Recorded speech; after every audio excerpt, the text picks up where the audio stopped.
Hello everyone, আসসালামু আলাইকুম। সবাই কেমন আছেন? নতুন আরও একটি ভিডিও নিয়ে আসলাম। আমি মিষ্টিমণি। আর ভিডিওতে যাকে দেখতে পাচ্ছেন সে হচ্ছে গিয়ে কাজের বুয়া।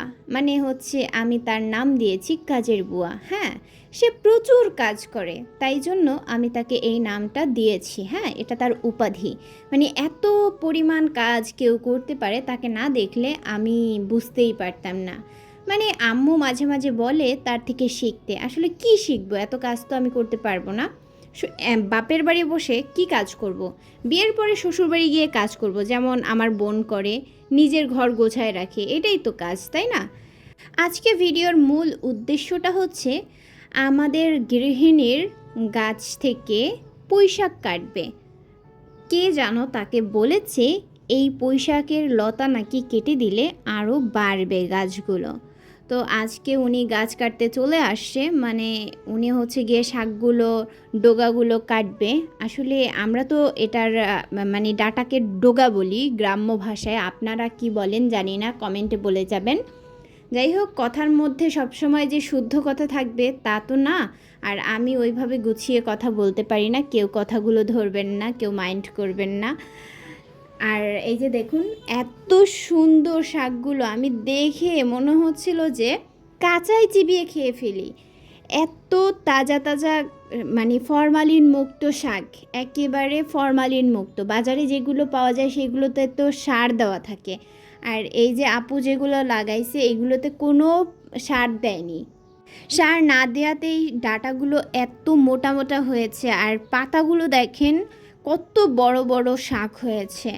আমি দেখে তো পুরো অবাক হয়ে গেছিলাম। আমার আম্মু যে গাছ লাগাইছে তাও এত সুন্দর হয়নি। আর মনে হচ্ছে যে সে পুরো বাগান তুলে নিয়ে আসছে, মানে হচ্ছে আমার বোন। আর কি বলবো, ওনার যে এইখানে যে গাছগুলো লাগাইছে প্রচুর পরিচর্যা করে। মানে নিজের ঘর যেমন গুছিয়ে রাখে, এই গাছগুলোকেও তেমন গুছিয়ে রাখে আর পরিচর্যা করে।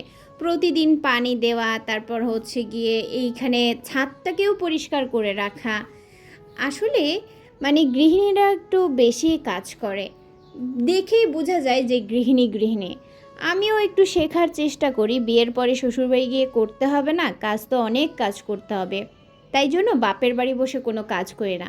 বাপের বাড়িতে বসে কেউ যদি কাজ করতে বলে না, তখনই আমি এই ডায়লগটা মারি যে বিয়ের পরে শ্বশুরবাড়িতে গিয়ে কাজ করব, তাই জন্য বাপের বাড়িতে কাজ করছি না। হ্যাঁ, আর আমার আম্মুও তো অনেক ভালো। হ্যাঁ, আমার আম্মু আমাকে কখনো বাড়িতে বসে কাজ করে না, পারলে আমাকে মুখে তুলে খাওয়ায় দেয়।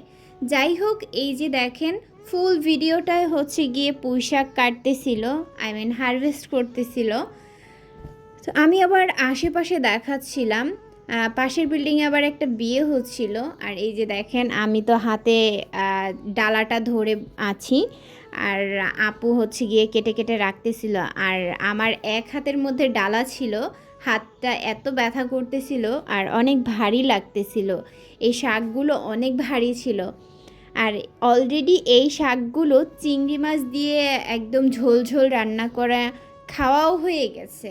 তারপরে আমি লেট আপলোড করতেছি ভিডিওটা, তাহলে বুঝেন আমি কতটা লেট লতিফা। আমি প্রচুর অলস, কারণ ভিডিও অনেক আগে করে রাখলেও ভিডিও আপলোড করি অনেক লেটে। এই ভিডিওটা আরও 4-5 দিন আগে করেছি, আর আজকে আমি আপলোড করতেছি ভয়েস দিয়ে। তার মানে এই শাক আমার হজম হয়ে গেছে, কেউ নজর দিয়েও লাভ নাই, কারণ অলরেডি এটা হজম হয়ে গেছে।